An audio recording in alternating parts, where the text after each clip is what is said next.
I want to thank you for having me here today, but I want to just kind of set something up right off the bat and kind of put everybody's mind at ease. I am a nice guy, but no, I'm not winking at you. In the summer of 1977, I was a 10-year-old boy waiting to get to go to the Elmwood Royals football camp.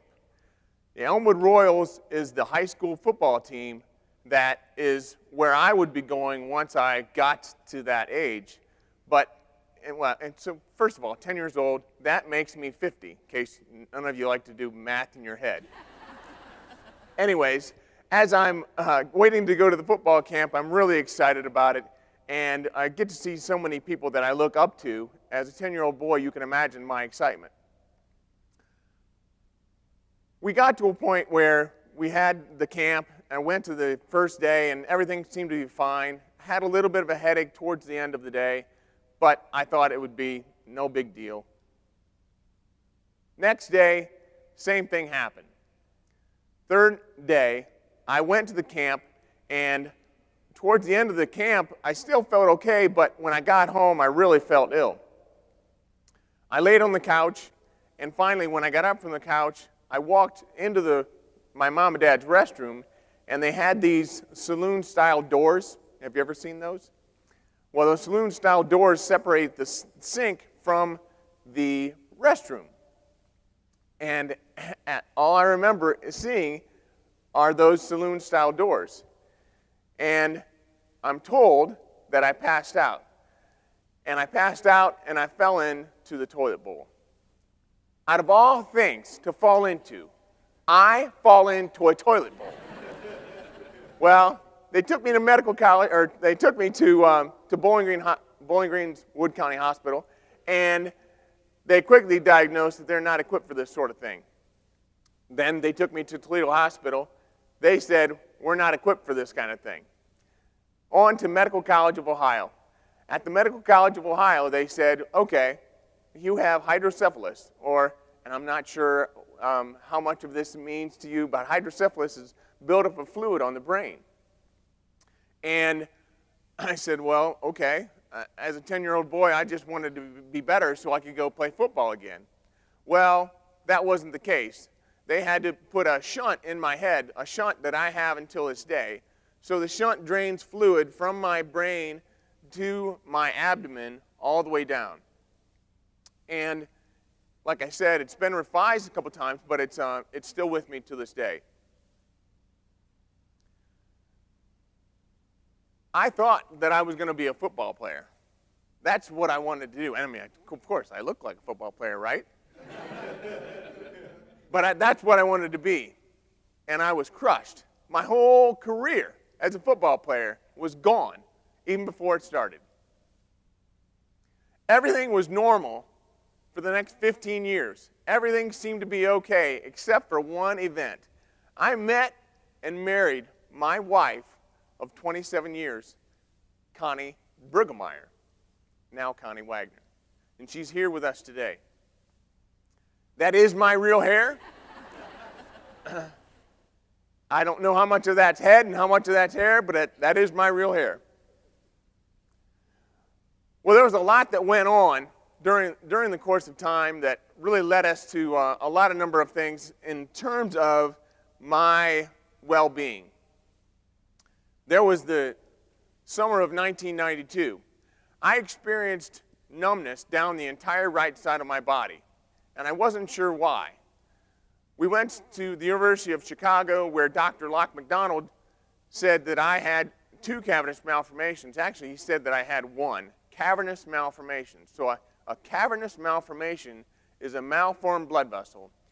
And I don't need to tell you, I'm sure, but it can form anywhere in your body, and mine just happened to have formed in my brainstem. And there wasn't just 1, but there was 2. I went in one day and had an angiogram. When I had the angiogram, as I was being wheeled in, one of the nurses said to me, as I'm laying in the bed, being wheeled in, she says to me, wow, this is really interesting. Most people with your condition are in a coma. I think that was supposed to make me feel better because I was doing so well. Well, he said after the angiogram and all that, where they did a number of tests on me, he said that I'd be able to do everything that I could normally. So with the exception of lifting heavy weights, which meant that I couldn't do nearly as much housework as I'd done before. Then there was the next year where I was in Davenport, Iowa with a colleague. We're in a Walgreens store working on doing different things, and that's who our customer was. And we left that store and we ended up going to the Jolly Roger Hotel. At the Jolly Roger Hotel, we had separate rooms.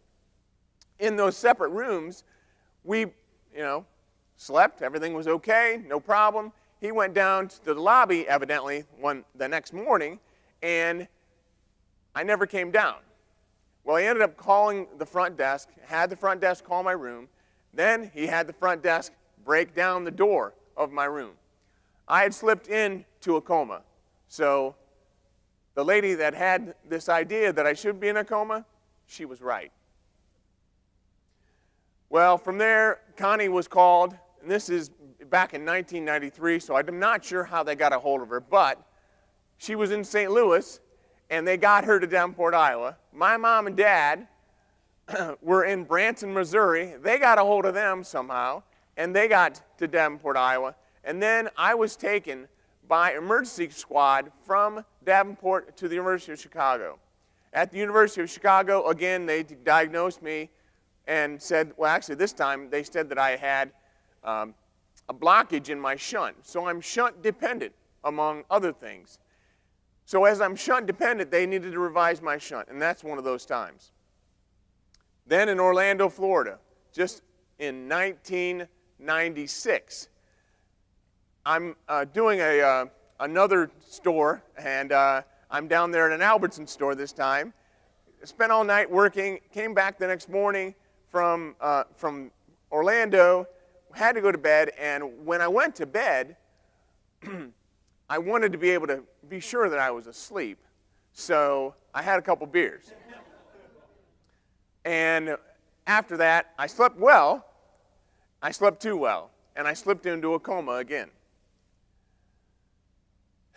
Those times are difficult for me to remember, but they must be even more difficult for my wife to sit there and hear about. The story's not about me. The story's about her and what she's done for me along the way. And it's also about all of you and all of the care that you've given to people like me. I want to really tell you how much I appreciate that. Then in November of 2010, the Buckeyes were playing Penn State that day. I know because my niece texted me and said, hey, Uncle Brian, I've got 2 tickets for the game. Do you want to go? From my hospital bed in the emergency room of Riverside Methodist Hospital, I said, I'm sorry, I'm kind of busy right now. Well, that's where they diagnosed me with 2 cavernous malformations instead of just 1. And they said that I had, one of my cavernous malformations had bled. Well, it had bled, putting pressure on the nerves that control my vision. Both of my eyelids were half open. It was the strangest thing I've ever seen. They wouldn't open all the way, and they really wouldn't close all the way. It was strange. So they said, well, whatever you do, don't ever let anyone operate on your brainstem, because your cavernous malformation is in your brainstem. That's the worst possible place they could ever operate because of all the things that are in there. Okay? They gave me some steroids, went home. 2 weeks later, everything was back to normal. I thought, this is great. March 4th of 2011. As Dr. Bay said, I woke up and had a bleed of my cavernous malformation. But I woke up on the couch that morning not knowing anything was going on. I'd been traveling all day the day before in Cleveland. And not knowing what was going on, I started to notice some blurry vision. I noticed that things weren't quite right. It took me 4 hours to come home from Cleveland. As you know, that's a 2-hour ride, right down 71. And I got on the couch that night, and I just wanted to stay there. I stayed there, woke up, like I said, that morning of March 4th, and was able to understand that I was in some place that I didn't know where I was. Have you ever had that feeling where you're someplace else when you wake up, but you're not really sure how you got there? Well, that was me. I stumbled my way to the restroom, and I turned on the light switch. Nothing seemed to happen. I turned towards the mirror, and when I looked in the mirror, I actually noticed out of the bottom of my eyes were 2 little slits. And those 2 little slits showed me that I could see something. Both of my eyelids were all the way down, and I couldn't do anything to lift them unless I took one finger and I held it open like this. That would be how I saw for the next 6 months. If I wanted to see much of anything, I would hold my eye open like this.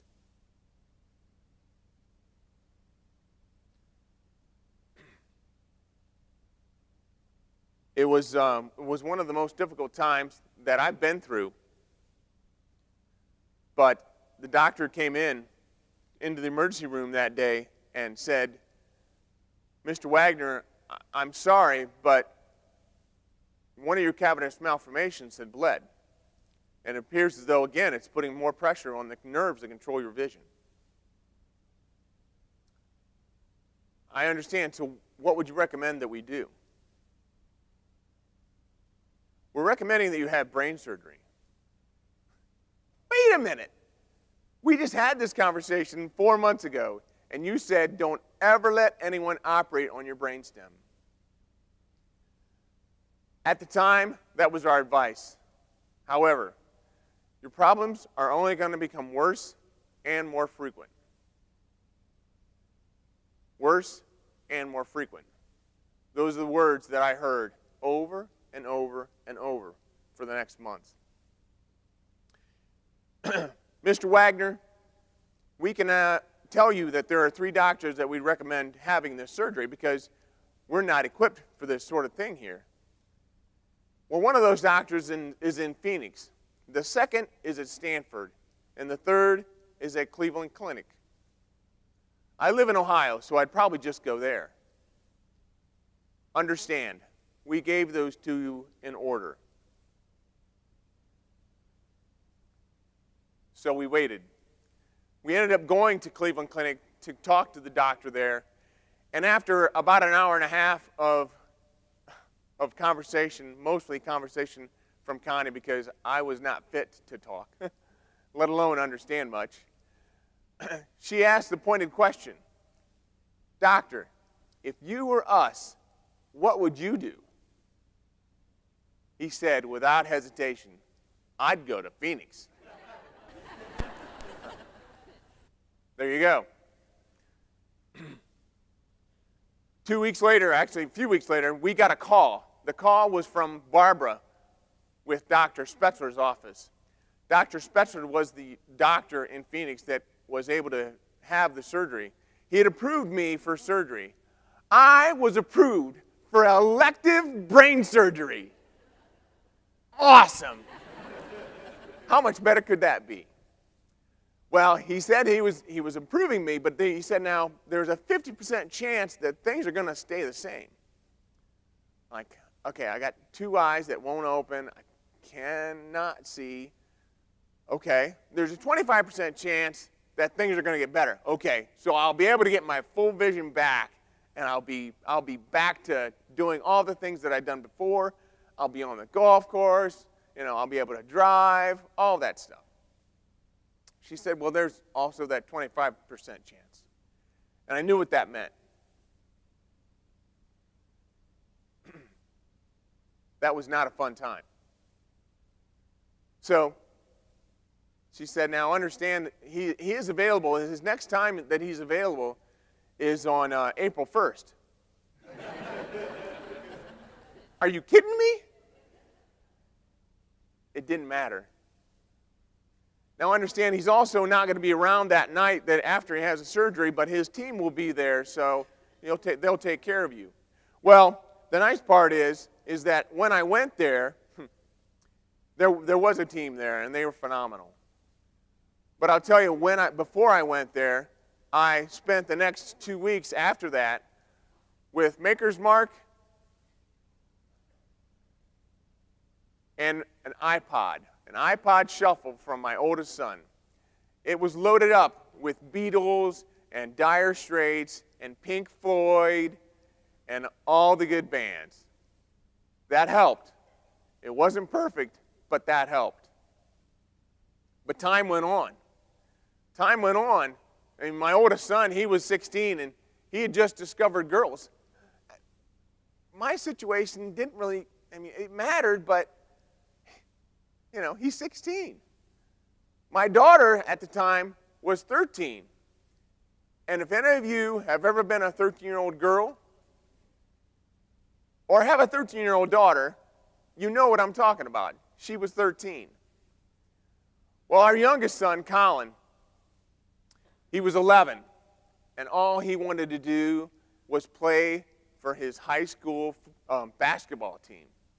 Well, when he grew up, much like his dad wanted to play football. He's a great kid, and we wanted to have him have what he wanted, so he wanted to be able to practice. Well, he wasn't able to practice because our basketball hoop was broken. We knew we needed to get a new hoop before I went to surgery. We'd done some research. Actually, when I say we done some research, Connie had done some research. And she'd pulled up, some information on this basketball hoop, and things seemed to be going okay. She got some coupons because Connie is the coupon queen. And she put them in a manila envelope because we pretty much have a manila envelope for everything. And my friend Eric was nice enough to come get me that day. He got me because for 6 months I couldn't drive. I couldn't see. I went in to Connie and I grabbed that manila envelope and I said, we're going to Dick's Sporting Goods.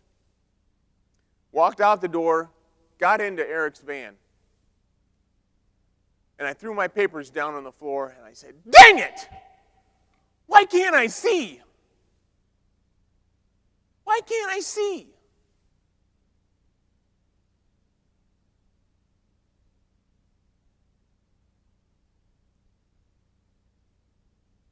That ride to Dick's was quiet. There was nothing that could be said. We made it to Dick's. We got the basketball hoop. A few months later, it was installed. It took a while. It was one of those springs, March, April, May, where it just rained and rained and rained. Well, we got the hoop in, and on April 1st of 2011, I had brain surgery. But life had gone on. Life had gone on. When I had surgery that morning of April 1st, I had no idea what to expect.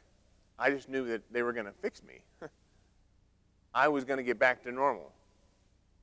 I had no idea that this was my new normal. Connie was there with me, along with my friend Eric, and my brother Neil had driven in with his wife, driven from Northwest Ohio to Phoenix. Yes, my brothers are kind of crazy. Well, that afternoon after having surgery, I was able to walk the hall. The afternoon after having brain surgery, I was able to walk the hall. Now, I did have a little curtain closure assistance from my brother Neil. There's some things that nobody needs to see. The next morning after having surgery, I was discharged from the hospital.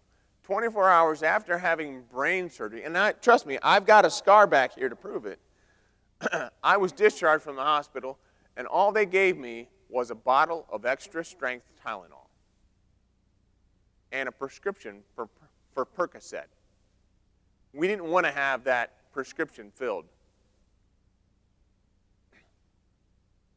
The next 3 or 4 days, we spent at this Fairfield Inn in Phoenix, next to the IHOP.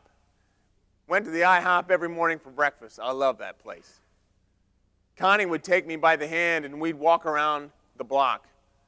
It was beautiful in Phoenix, and I couldn't see much of it, but it felt good. Oh, and one other thing, I didn't mention this earlier, but they actually videoed my surgery, and they gave it to me on a DVD. I have that, and I've watched it once. But kind of like one of my first wrestling matches, it was one of those things where I didn't need to watch it a second time. Well, after a few days there in Phoenix, we did board the plane for home, for Columbus. But before doing that, we did get the prescription filled for Percocet. And I just didn't want to mess with it, but I knew that flying at that altitude with air pressure, I wasn't sure what was going to happen. So we boarded the plane, and we sat there and started down the runway, made it to 30,000 feet, and I had made the airline tickets, and a blind guy making airline tickets means that we're flying first class.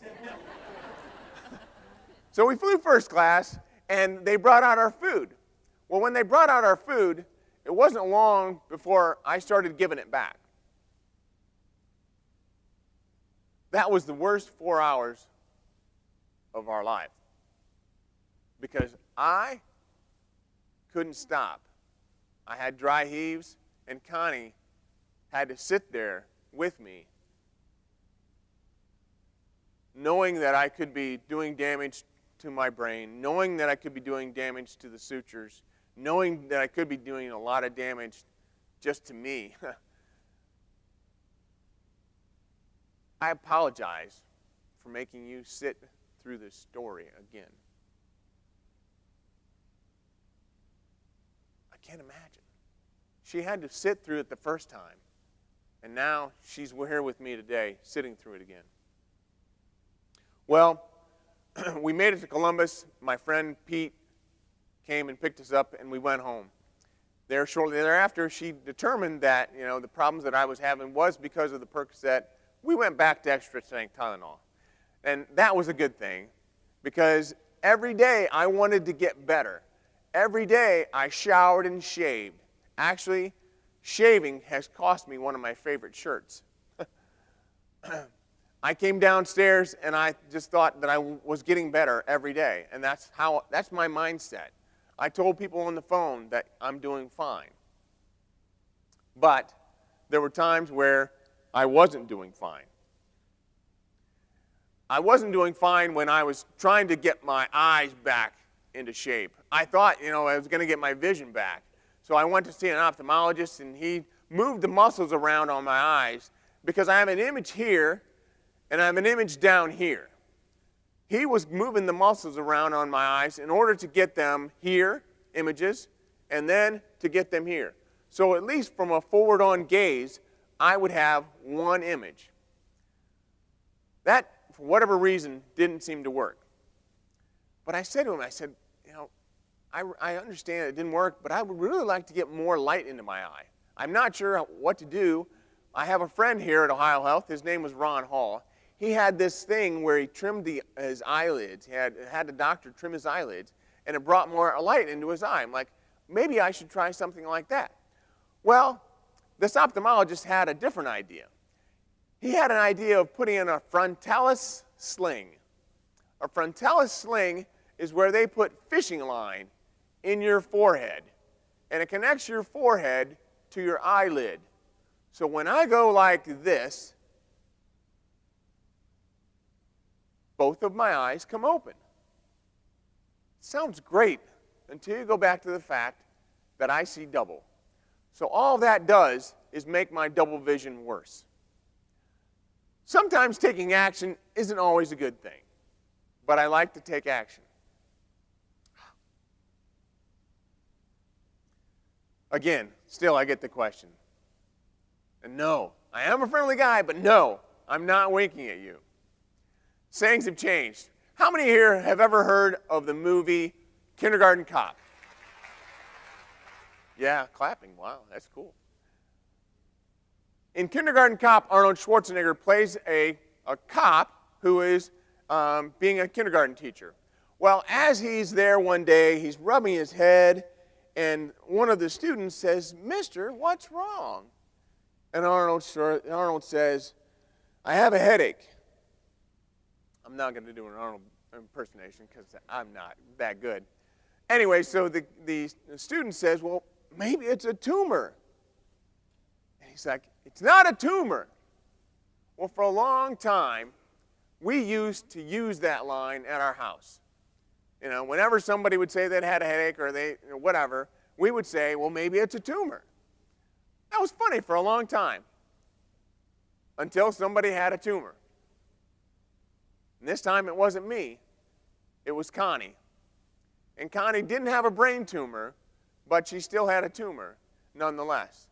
For 10 years now, 9 years actually, she has been cancer-free, although there was a tumor that came back once, so we're still monitoring all that. So she's doing much, much better. If you can't tell, I like to have fun. Even though I'm not normal, even though I see differently, I like to have fun with my situation. So I've made up my own nickname. Lots of times people make up their own nicknames. Actually, they have other people make up their nicknames. But my nickname is Brian with one eye. So I made a website. And the website is brianwithoneye.com. In case you're not sure how to spell it, you can go that way too. I like to have fun with all that. Actually, if you're ever at brianwithoneye.com, you can actually download some information from me if you'd like. And then you can actually look at my website. I'd love to have you look at it. The actual website is a Radical Vision. radicalvision.com is where I have all of my information in terms of my speaking, workshops, all those different things. And it has my contact information there as well. You know, I have fun with it, and I like to have my family have fun with it too. So they even got in on it one time with me. Obviously, some of them wink better than others. I love that photo. Colin's Max has been winking since he was 4, evidently. As we're going through all of this, Connie would come to me every once in a while as we're healing because, for 6 months I wasn't able to drive, so she would take me by the hand and she would say, "Let's go for a walk." Of course, during that time, I was sometimes reluctant because there's lots of treacherous things out there. Really, really treacherous things. There are things like this. This sidewalk represented some real treachery for me. There was not only the ledge, the unevenness, but also there was the curves. And then there was people coming from ahead of us, and even people coming from behind, because I didn't walk very fast. Well, she took my hand, and she got me started down the path. But in order for me to allow her to do that, I had to declare that I was blind. And when I did that, I was able to hold her hand, and eventually I was able to lead. And it took a long time. And one day, we even got caught in the rain. How cute is that? Aw. All this has helped me to create a radical vision. Well, I have a radical vision not just because of how I see, and by the way, I can drive legally, but it's also helped me to create my own organization. And that organization is called a radical vision. And a radical vision is all about helping people to embrace their blindness to achieve a greater vision for their lives. I used to be in IT sales. I was in IT sales for 16 years. I worked at IBM. I've worked at some really, really cool places. But now, I work at this place. I'm the CEO of this place. The CEO of one. The CEO of me. And I have a radical vision. So my radical vision is to be able to help people to embrace their blindness, because we all have blindness. Sometimes we just need to admit it.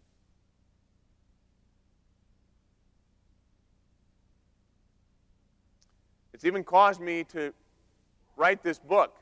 And writing this book has helped me an awful lot, because it's helped me to go from that metaphorical state of blindness, and sometimes that's not always a metaphor, but it takes me from blindness to sight to vision.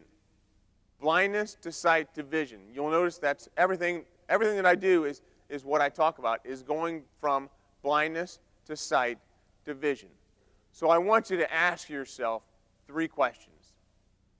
These are 3 questions that I asked myself as I was going through all this. And as I was going through this as well, I asked myself, if I can get through this, can I be able to help somebody else get through the same thing? I wanted to be able to do that. I really did. It was important for me to be able to have something to look forward to. So what do I want? Who am I becoming? And what can I do about it? What do I want? Who am I becoming? And what can I do about it? The great Harriet Tubman once said, I freed 1,000 slaves, and I could have freed 1,000 more if they'd only known that they were slaves. From our perspective, we've helped thousands of people see, and we could have helped thousands of more see if they'd only known or admitted that they were blind. That's why the first step is blindness, to admit that you're blind. Now, there are some tools that we help from a self-awareness perspective in order to help people to understand that they're blind. One of these tools is called the Johari window. Now, you look at that word, and it looks like it's probably pronounced Johari, but I pronounce it Johari because it was created by 2 guys. They're psychologists back in 1955. Their names happen to have been Joe and Harry. Now, thank goodness Harry didn't get top billing. Yeah, that would have been weird. Well, the Johari window is this. It's essentially looking at that top left quadrant where you have things that are known to yourself and things that are known to others. So I help people to understand that in order to develop as leaders, they have to be vulnerable. In order to develop as leaders, they have to solicit feedback. Soliciting feedback is going to allow you to make that first window, that top upper left-hand quadrant, make it bigger. When you solicit feedback, you're going to take away from that quadrant to the right of it. The quadrant to the right of it is going to go away because as you solicit feedback, you're going to understand, you have to understand, that feedback is a gift. And what do you say anytime you receive a gift? Thank you. So when you receive feedback, you have to do the same thing. You have to say thank you, because that's going to determine how you receive it in the future. That's going to determine the kind of feedback that you receive in the future. So that's why I work with managers, leaders, team members in order to help their teams in order to be able to grow. The next step after we've gone from blind is to go to sight. And when you have sight, you're going to be able to look at this sidewalk differently. It's not going to be so treacherous as it used to be because you can actually change your perspective. You can walk down that sidewalk the other way. And all of those ledges are going to be different. The people coming from ahead and from behind are going to be the other way, and there's also going to be those curves, but it's going to be different because you're taking a different perspective. You may be taking your customer's perspective. You may be taking your client or your patient's perspective. And then, finally, is vision. And when you have vision, you're going to be able to have self-awareness, much better self-awareness, because you've gone through that Joe Harry window. And you're going to be able to relate to people, adjust to your new circumstances. You're going to have a different perspective. You're going to walk down that sidewalk another way. Then you're going to be able to adapt and have a much greater insight and adopt all the different things that you're learning. Anybody that can ride with this guy, I don't know. My wife does it all the time, and I don't know how she does it. He can't see. He doesn't have his eyes open, or at least he appears not to. But those people that sit in that seat help me a lot because they see my blind spots. They see my blind spots, and that allows me in order to see what they see. The people that do that help me. They help me grow, but they also help us to grow other people. Again, ask yourself those three questions. What do I want? Who am I becoming? And what can I do about it? Those are three questions that I asked myself as I was going through, blindness. I asked myself, what do I want? Do I feel good about being in IT sales? I was all about, the money and all that stuff, and it was great, but there was something else. So who am I becoming? I knew I was becoming not the dad that I wanted to be. I knew I wasn't becoming the husband that I wanted to be. I wasn't becoming the son that I wanted to be or anything else. I knew that the person that I was becoming wasn't what I wanted to be. It wasn't what I wanted to be remembered for. I want to be remembered as someone that helped other people every chance I got. So what can you do about it? Well, I've worked with a lot of different people across the world that have helped me to be able to get to where I am today. In order to be able to stand in front of you all and help you to understand how you might have blind spots. And in order to understand how you might be able to take those blind spots and embrace them and do something better. I used to be the guy that laughed at other people's problems. I was always so incredulous why they were so deep in thought. And then this happened. And I'm able to have a different perspective. Everything changed. And I'm so glad that it did. So you're probably asking yourself, what did I learn? What did Brian Wagner learn from going through brain surgery? Well, I learned 4 things. 3 of them will be listed here. Everyone has a story. Taking action makes me feel better. Now, everyone has a story, sure, that's true. But you don't get to see it. I'm fortunate that my story is on my face. Nobody can miss it. You can see what I've been through. So it gives me an opening to be able to talk to people about it. Now, sometimes talking to people about it has different outcomes. Some people don't always understand and can't empathize, but it's important to be able to share that. Taking action makes me feel better. Now, I told you at one point, taking action didn't always do what I intended to do, but it still made me feel better. That's why every day I try to do something that will improve myself. And to laugh, even when you don't feel like it.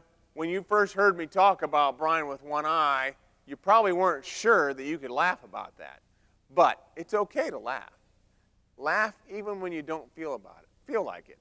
And then, as you're typing in Brian with one eye, you kind of felt like, oh, this is kind of weird. But it's okay. The final thing that I learned is to get the right solution. So, there are how many doctors that I went through where they all said, we're not equipped for this sort of thing. That happened time and time and time again. That is why I love Ohio Health. Ohio Health helped me throughout all this. They helped me to understand that I needed to get the right solution. There's a favor that I'd like to ask of you, and the favor is that I would like for you to ask yourself those questions and to be able to really concentrate on what it is that you can do. What it is that you can do in order to help yourselves. Because that is what this is all about. This is not about me standing up here and doing anything other than serving you. I want to be able to help you because you've helped me. At this point, we have a few minutes to do a little bit of a question and answer period. I actually have some books. If somebody would like to ask a question, I will actually give you a book. And afterwards, if you want, I'd be happy to sign it after we're done or at a break or whenever that's convenient. So having said that, are there any questions?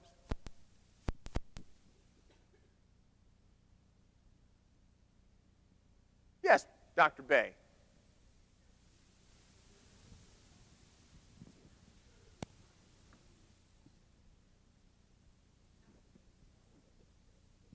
I seem relentlessly upbeat, but there are times that I was down in the dumps. How did I get back? There were times where I didn't feel like getting out of bed, and I probably didn't get out of bed. But when I did get out of bed, I made sure that I showered. And I got up and acted like I was going to work. I put on a nice shirt. Connie would be like, "Where are you going?" She knew I couldn't drive. So from my perspective, just doing something,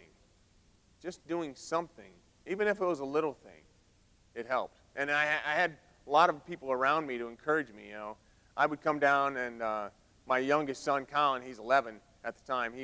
He'd be sitting at the breakfast table, and I'd look at him, and I'd be like, "Colin," because both my eyelids are still down. I'd say, like, "Colin, what do you think?" He says, "Come a little more open." He's like, "Oh yeah, Dad. Looks good." So yeah, having other people help me. What kind of occupational speech or physical therapy did you have to go through after your surgery? I didn't have any occupational speech or therapy. I went to the ophthalmologist, and he helped me a little bit, but there was no therapy at all. Is that right, Connie? She still knows more than I do. What's your driving record like? What was that? What's your driving record like? What's my driving record? I have only, I don't have any accidents. I've not had any tickets. It's scary as hell. But I have a perfect driving record. I have had some fender benders. I have these disposable mirrors on my car. Well, they're not. They're retractable mirrors. So, for example, pulling into that parking garage today, it's hard for me to get close enough, but not too close. So, yeah, the mirrors have been damaged a few times. But overall, no tickets. Nobody's caught me. There was a time when actually right after I got my driver's license back, and Connie said, "Will you go pick up Colin from this birthday party?" I went and picked him up. It was after dark. Not a good idea. I'm driving, and it's in Hilliard, so I thought, what bad can happen? Well, I'm driving, and I'm at a stoplight, and I have to go forward. Well, turns out that the road doesn't go forward, and you have to do a little bit of a jog. I didn't jog. I didn't zig when it zagged. So I ended up driving down the sidewalk. No one was hurt. I backed my car up and got back on the road, got to the next light, put my arm across Colin, and I said, "Don't tell your mother." It was literally one of those moments. Yes, sir.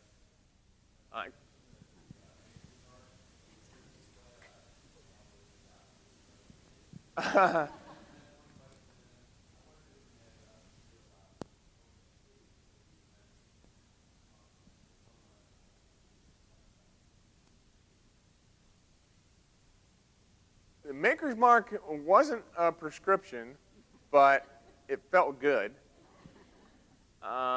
In terms of going to sleep, I was never concerned about going to sleep.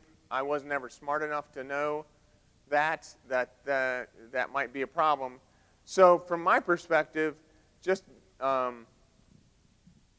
do I want to answer that? Going to sleep. Going to sleep was just one of those things where I actually am pretty good at it. Right, Connie? I fall asleep usually once I hit the pillow. Last night was different. I had something on my mind. I'm not sure what that could have been, but I wasn't able to get to sleep at all. But no, I don't have a concern about that.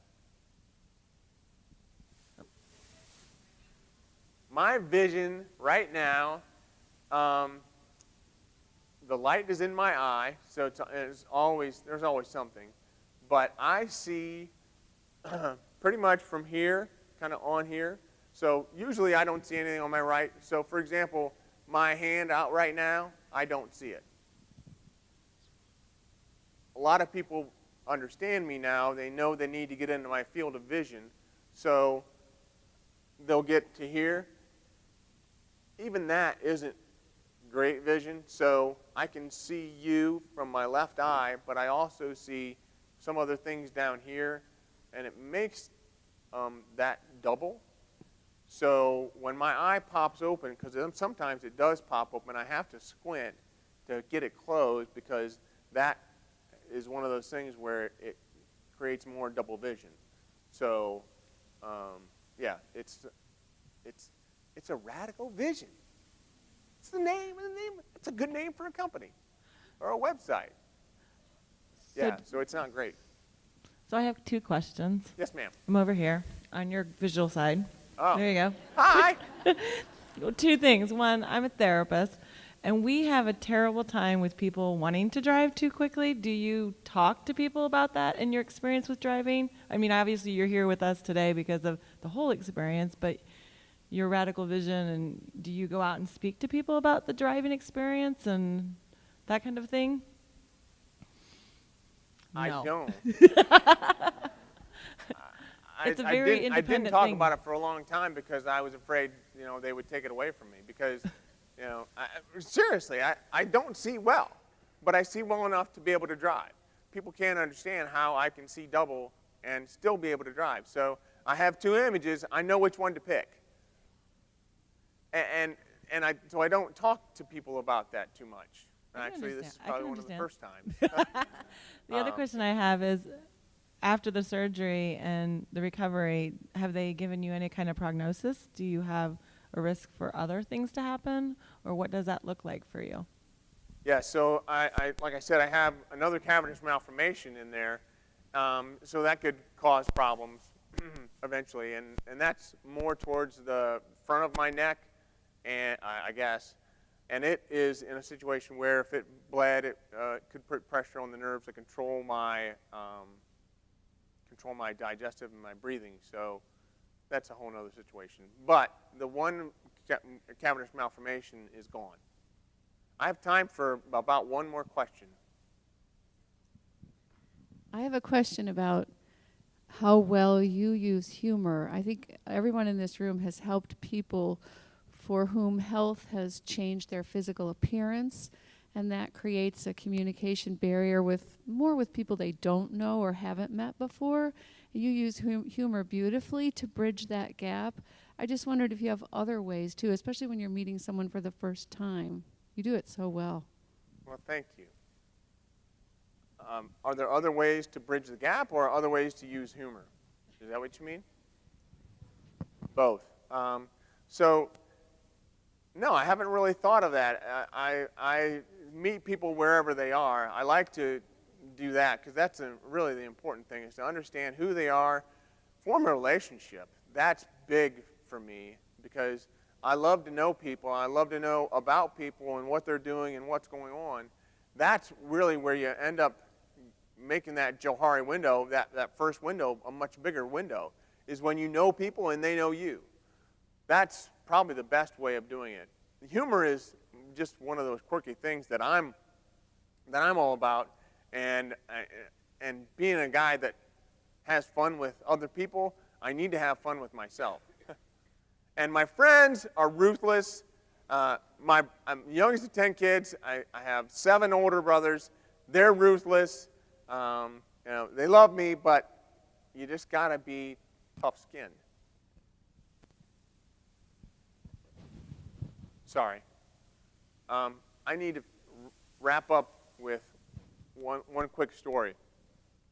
And the quick story is about the work that I'm doing at the Ohio School. Well, I'm sorry. I'm not supposed to talk about the Ohio School for the Blind, although we've already mentioned it.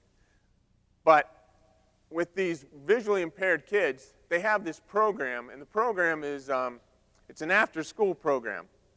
The after-school program is designed to help kids after they graduate from high school.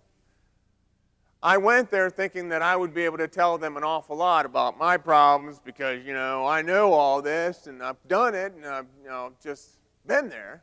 Well, I can throw that out the window because they ended up teaching me.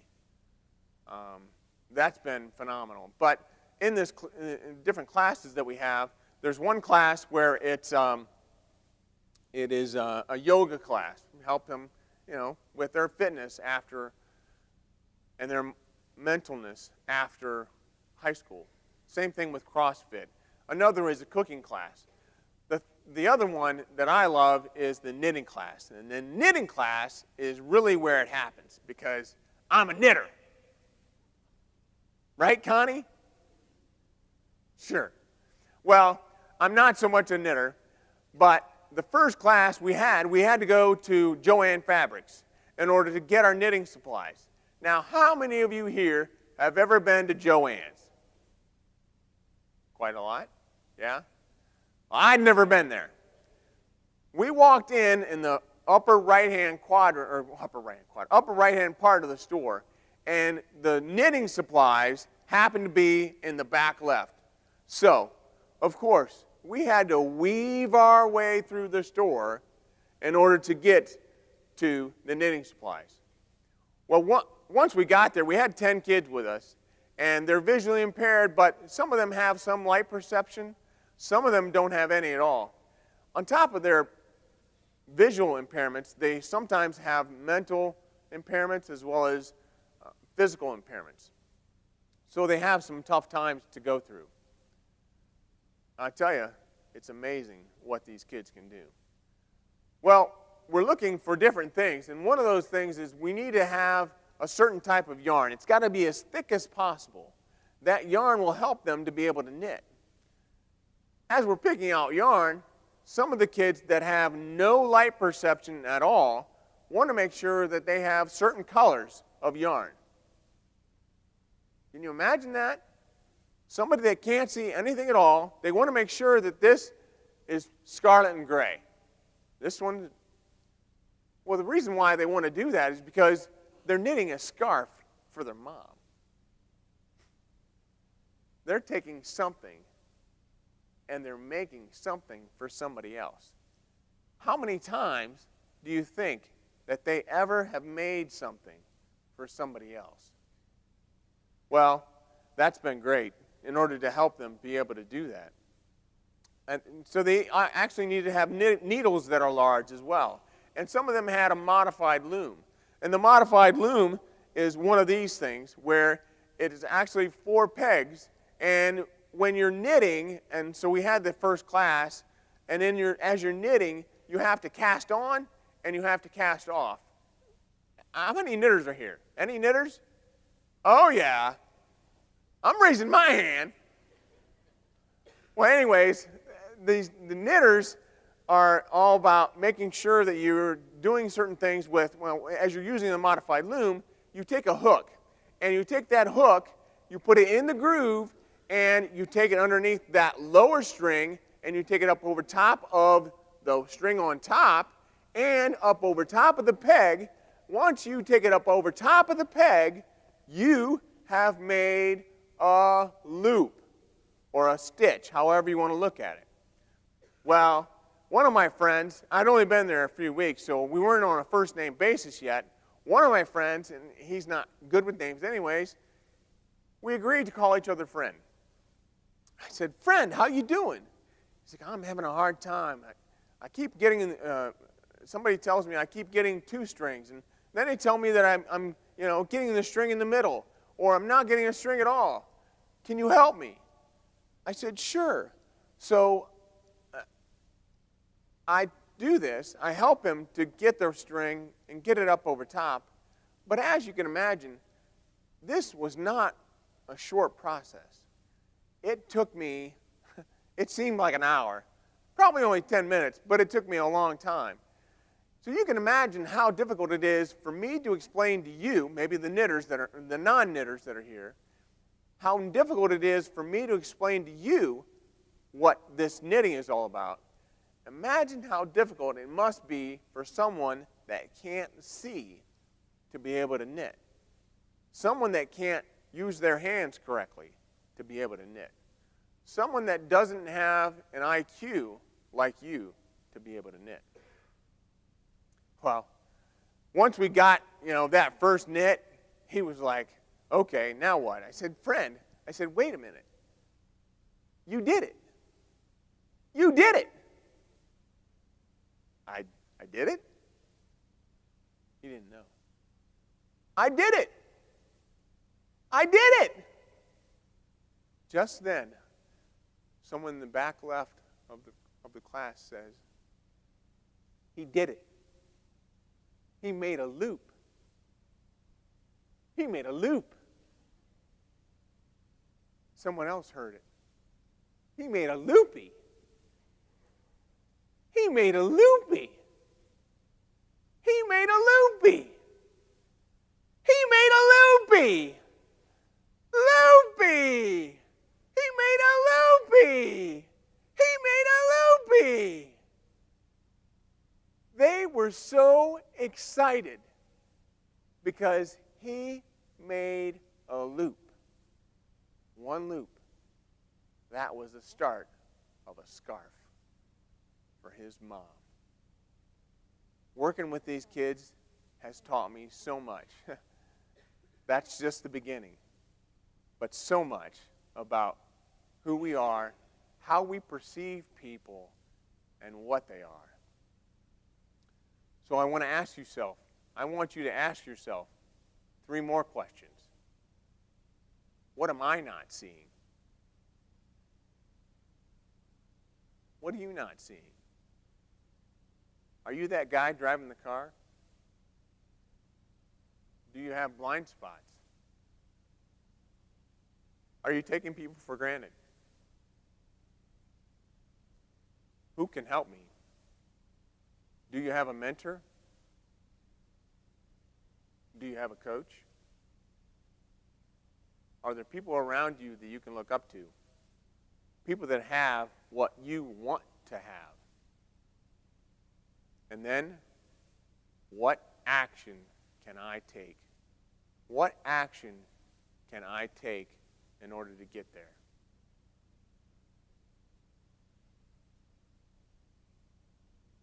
I've met a lot of great people here today. There are people like Sarah. Sarah sometimes spells her name with an H. Sometimes she doesn't spell it with an H. Well, there's no mistaking how to spell my name. My name is Brian, and that's with one I. Thank you.